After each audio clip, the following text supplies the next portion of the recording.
Well, hi, everybody. This is Jenny Hayes, and I have got Miss Alannah with me today. And I've started something new. She's kind of my test subject. Of course, Bandit's going to entertain us now. Um,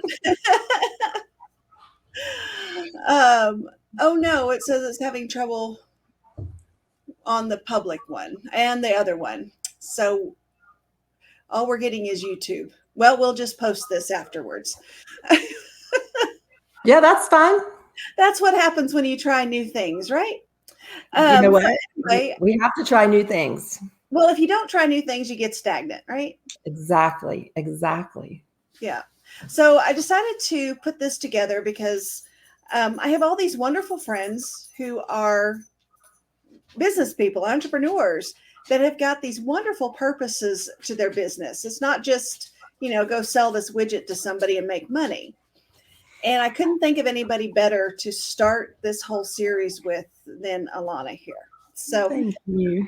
Alannah, why don't you just give us your name, just a little bit of background of where you are, what your title is, your business, just a little snapshot. I love the cliff notes. So my name is Alannah Lynne, and I am a self-esteem and empowerment coach for women. I'm a certified Canfield trainer, certified passion test facilitator, and I've taken I have other coaching in there as well, but those are my certifications, and I have combined it all together to create my Journey to Empowerment programs. Beautiful.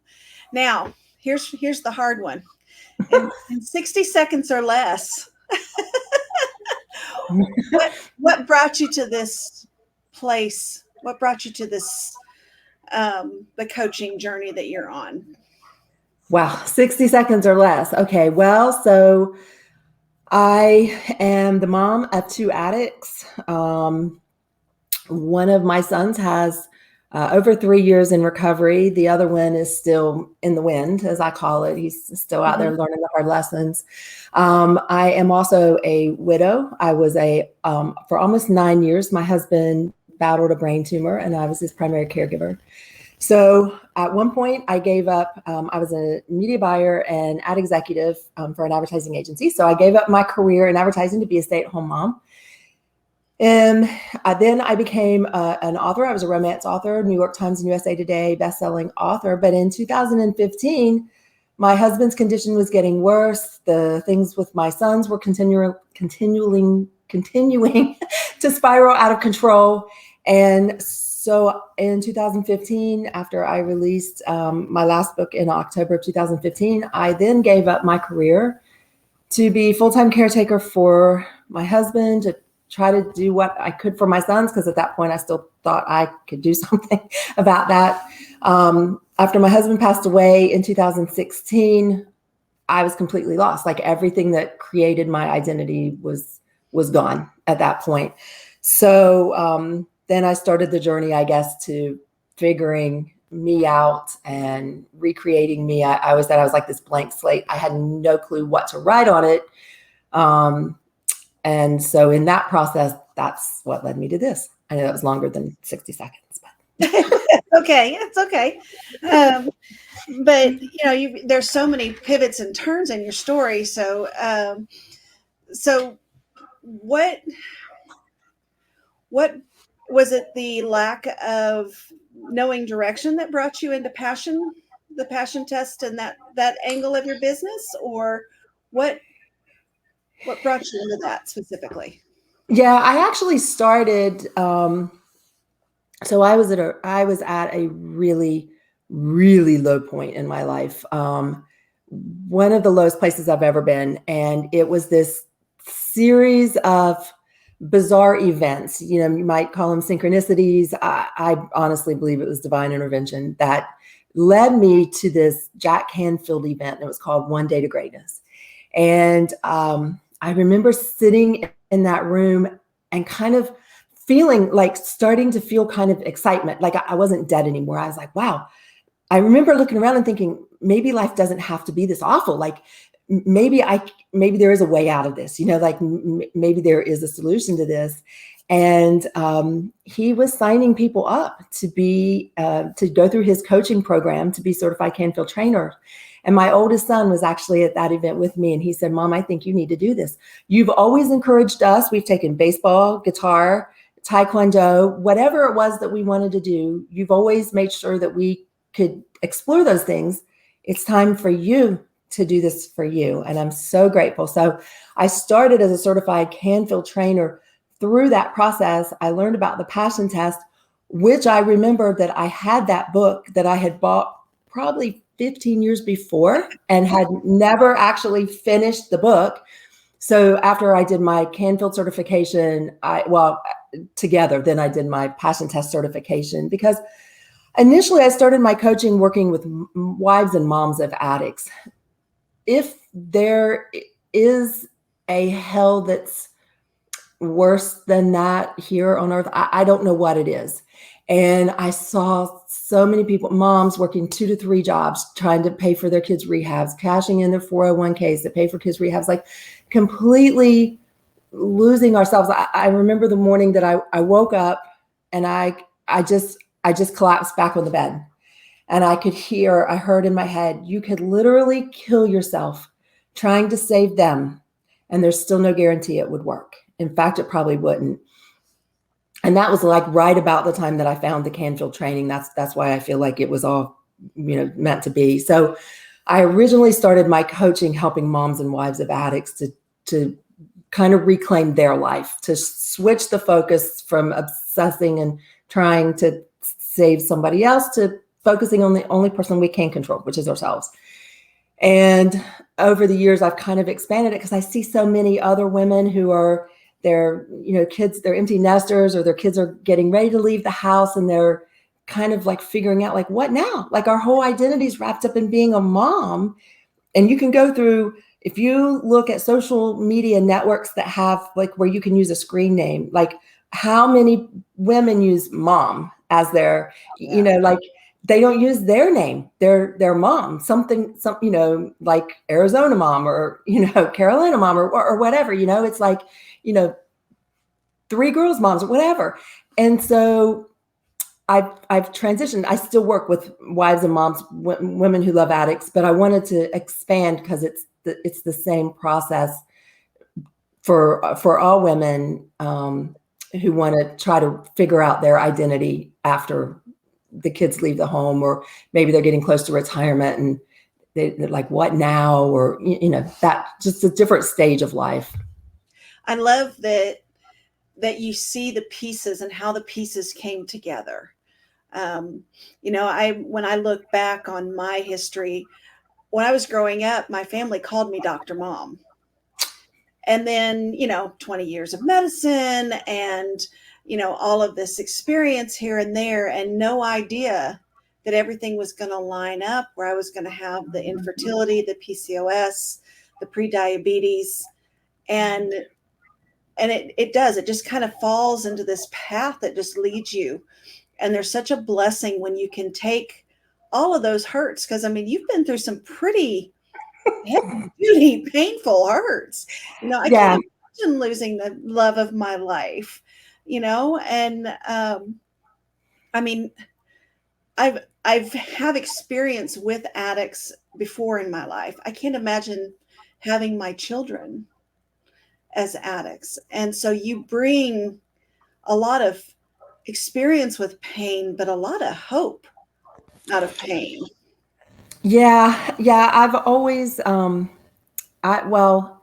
there've been times that I haven't been very hopeful. I will be honest. There have been times that I have been in the floor and just saying, I cannot keep doing this. I cannot keep going. And my youngest son, he was already in recovery at that point. And he's actually the one that he really stepped up, and he really kind of helped me pull it together and get back on this path, because I had started this work, But it's interesting because I've talked to a couple coaches about this. We know the steps, we know the things to do, and we help other people, but then we forget. And this actually happens with addicts as well, especially addicts. They have some time in recovery and then they start sponsoring other addicts.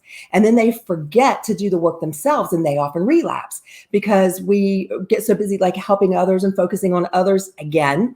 And then we forget that it all starts with coming inward first, focusing on us.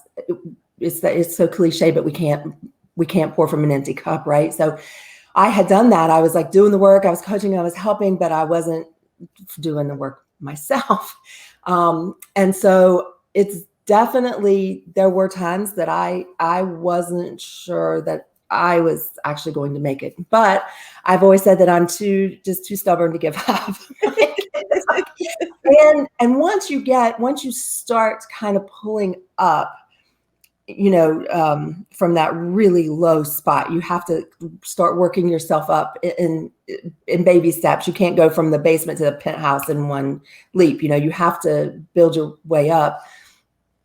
I've really been able to get to the point where I've said, I'm grateful for the lessons I've learned from the experiences. I always say I'm like the poster child for all the things to not do. Like seriously, seriously, if there's a mistake to be made, especially when it comes to loved one with addiction, I've done it. Like I am I've done it all. I've made all the mistakes.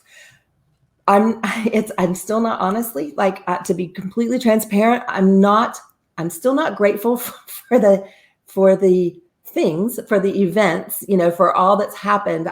That's still going to take some time, but I am grateful for the experiences. I just have to believe it wasn't for nothing, and that I had those experiences so that I can help other people. It's, I don't think we have to be grateful for the experience itself.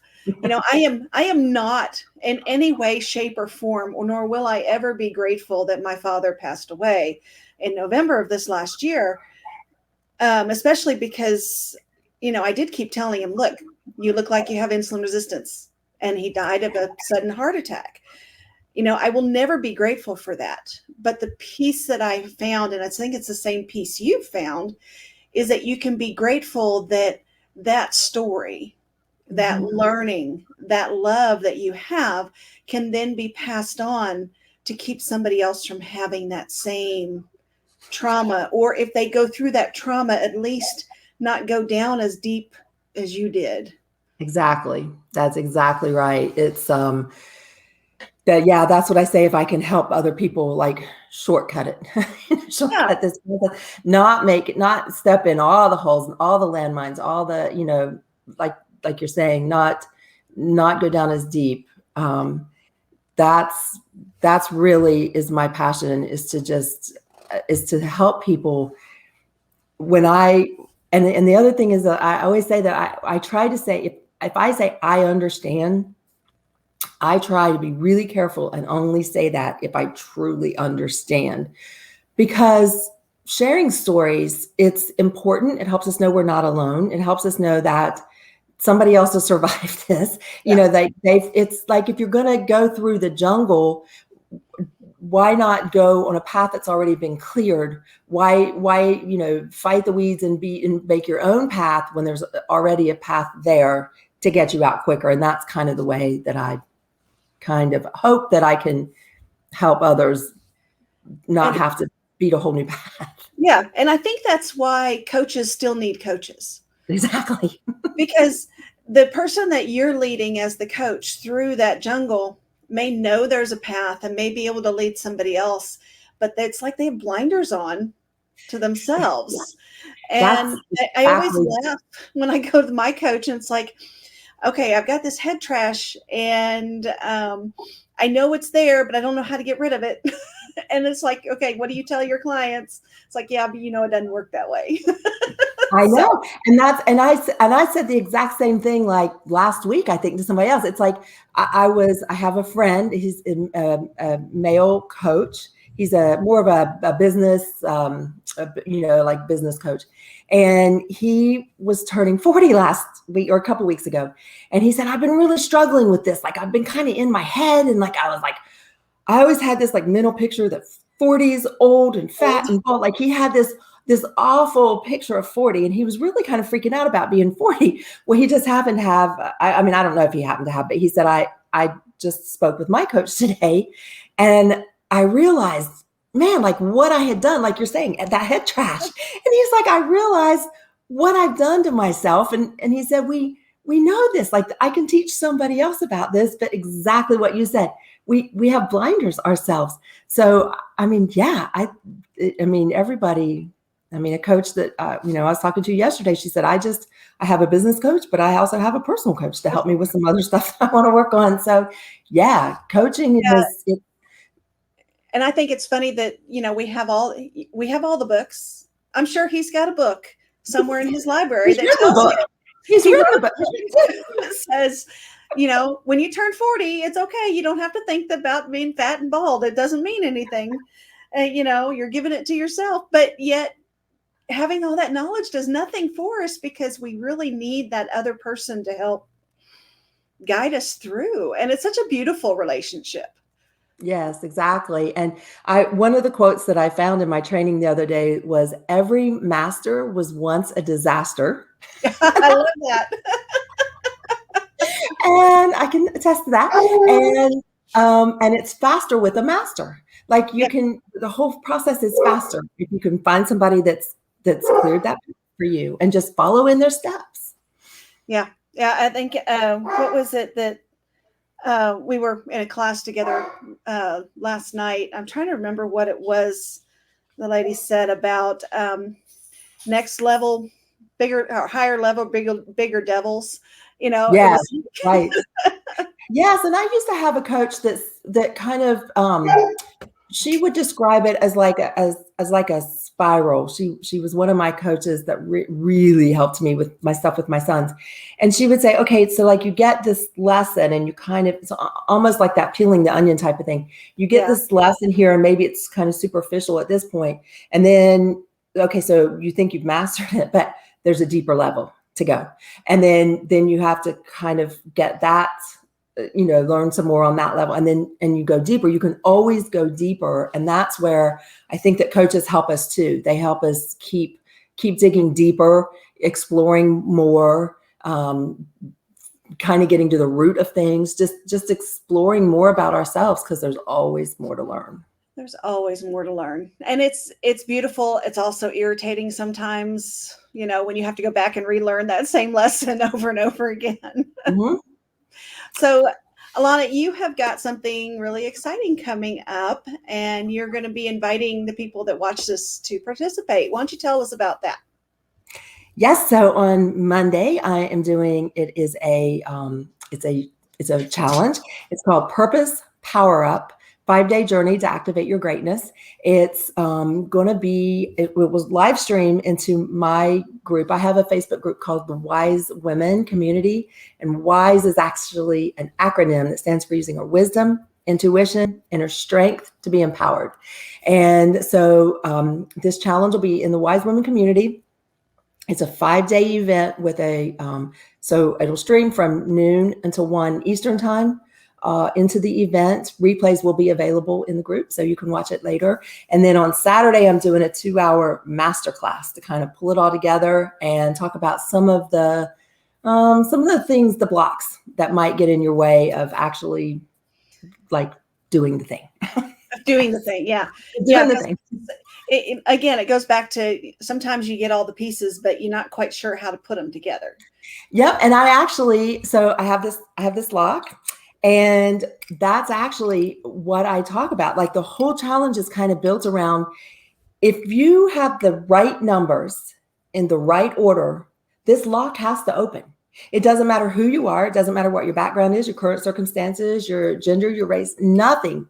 The right numbers in the right order, the lock has to open. So that's what we're going to be doing through this challenge, is helping you figure out the right numbers in the right order. Because a lot of us have the numbers, but maybe we don't have them in the right order, or missing some numbers. So the challenge is going to be helping you figure out your numbers and put them in the right order. I love that. I love that because I Yeah. struggle sometimes with how to express to people what it is I do, because they're like, well, you can look up diets for insulin resistance and weight loss and health all over the place, and it's like, yes, but every single person is different. But like Exactly. you said, every combination lock, well, maybe not the mass produced ones, but 99% of them are going to have different numbers and different Right. orders. But once Right. you know those, you're going to be able to unlock that. I love that. What a Yeah. beautiful Yeah. picture. Yeah, so that's what each day will build. So we'll start off like reclaiming your power. The second day is going to be about kind of, as women, we often become very disconnected with ourselves. Like we don't even know what we like sometimes. And so it's going to be about kind of reconnecting with ourselves. Then on the third day, it's like unleashing your power and starting to get really clear on what you want and setting goals. And then 4 and 5, I can't remember actually. Like traction. I was like, wait, what are we doing from there? Like traction, momentum, like getting into action. And then day 5 is how to keep going after the challenge is over. And then, like I said, the master class is going to be on some things that that block us. I think maybe you saw me do this training before, but on guilt. I'm going to Oh, specifically talk about guilt and how to eliminate guilt, resentment, because guilt and resentment block us from everything that we want. So we have to clear those out, and then talk about some of the other reasons that we sometimes block ourselves from going forward and going for our dreams. I love that. Yeah, I did see the guilt training, and that was, I think after seeing that, that was when I was like, okay, girl, we've got to do something together, because I was just blown away at the technique.